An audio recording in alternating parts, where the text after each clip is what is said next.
When I came in, this was all empty. Everything was just empty, and I was a little bit scared for a moment. But then I just started, like I said, looking at things one at a time, and the next thing I know, there's 100 things already taken care of. I'm Larry Hernandez, owner of Village Cinema. I moved here back in 2004 and started with the IT department as a trainee. And they said if I could get certified in 90 days, I could be on permanent. And so I got certified in like 60 days. And last October, I celebrated 20 years of service with the tribe, so it's pretty cool. I've looked inside those doors, you know, just wonder what it would take, because I remember when it was open, and I was just like, you know, wonder what it would take. I wonder if somebody's gonna do it. And I was tired of the bar scene. It wasn't fun. And I looked in here and I thought, you know, wonder what it would take. And then it hit me, you know, there's nothing to do here except for go to the bar and go to the casino. And if you're under 18, there's really nothing else much to do. So, you know, and even the adults that don't go to the bars, they really don't have a lot to do. So I just told myself I'm gonna see what it'll take. And that night I went home and I wrote some stuff down, and I made a business name and started a business plan. And 2 months later, I signed the lease. And I thought, how many people have sat and looked inside this theater, you know, hundreds and hundreds of times over 11 years, and thought the same thing I was thinking. You know, when is somebody gonna do something? And when I came in, I thought to myself, what did I get myself into?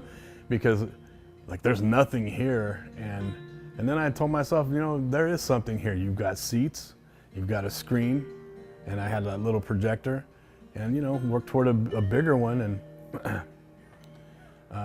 it just went like that. And I don't know, I just looked at things as one thing at a time, one thing at a time, one thing at a time, and then at the end I look around and it's like all these things, you know, so it's really been great.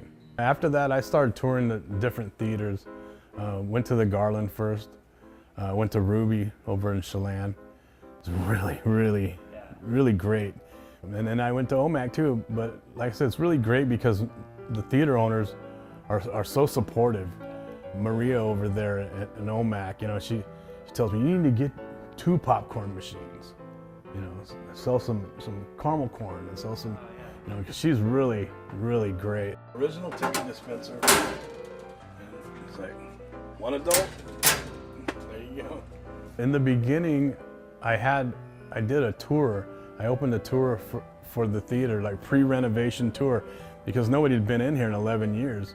And so people came and I screened Night of the Living Dead, and had about 40 people show up, and it was really great. It was really great. And so we did that. And then, and someone was saying, you know, we really need to do something for the kids. I thought you were gonna do something for the kids. And so I did Gulliver's Travels. It's an old one. And I remember watching it when I was a kid. And so, you know, a lot of the older movies maybe people aren't so interested in, but it's really cool because whenever people come and see it, they actually like it. You know, it's like maybe they didn't like the idea of it, but when they see Night of the Living Dead, you know, they start laughing at different parts and jumping different parts, and that's what it's all about. You know, it's all about people coming together, and that's, you know, that first tour, that's when I realized how great this was going to be, and how meaningful it was, because I could hear the people laughing at the same time. I could hear them gasping at the same time. And these people, you know, they're not related. They're not like sitting in their living room watching TV with their kids. You know, these are all the community, you know, coming together to laugh together, you know, and to jump together and be scared together and have fun together. And that's what it's all about. Yeah, and then we've got Street Fighter 2 and NBA Jam, but it has a Ninja Turtles sticker on it, but it is NBA Jam. Space Invaders. No one's been able to get past the first level yet. 10 months, nobody's been able to make it past the first level. We got Donkey Kong and Pac-Man. So we've got the good ones. Back in 1968, if I'm right, the theater used to be across the street, and it was called Mason Theater. And it was demolished because they were building the third powerhouse. And so it had to be demolished. Everything over there was. And so they built the third powerhouse of the Grand Coulee Dam. And then when they were done in '72, they built this place. And it's the theater, the fire station is downstairs, restaurant is above the fire station, and then we have the bowling alley too. The thing about it is, if you notice when you look outside, people drive by and they think it's a bunker of some kind of government building or something, you know? And it looks like that. And the reason it looks like that is because they built it to resemble the third powerhouse. They do this laser show from Memorial Day to Labor Day out here. It's really cool because the city told me you can't paint the place and you can't put any signs up on the roof. So I said well, I'm gonna put lasers on it and say Village Cinema or whatever I want to do. So I bought a laser light projector, and I was outside maybe a month after I signed the lease, and I was doing a laser show up on the side of the building out front. And this local guy, he pulls in and he says, "Hey, is it okay if I watch this?" And I said, "Yeah, you can watch it, but they're doing the real laser show across the street right now." He's like, "I've seen that thing 100 times. I want to watch this." You know? So that was my plan, is I want to do like they did when they built the place to resemble the third powerhouse. I want to pay tribute to the dam and do the laser shows on the side of the building. Larry Hernandez was telling me all the theaters have personalities.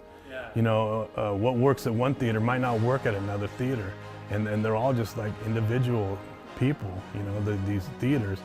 And so, you know, I was telling them we're gaming and we're doing laser shows, and we're doing live performances and movies, of course. And you know, with some other places, the gaming might not work.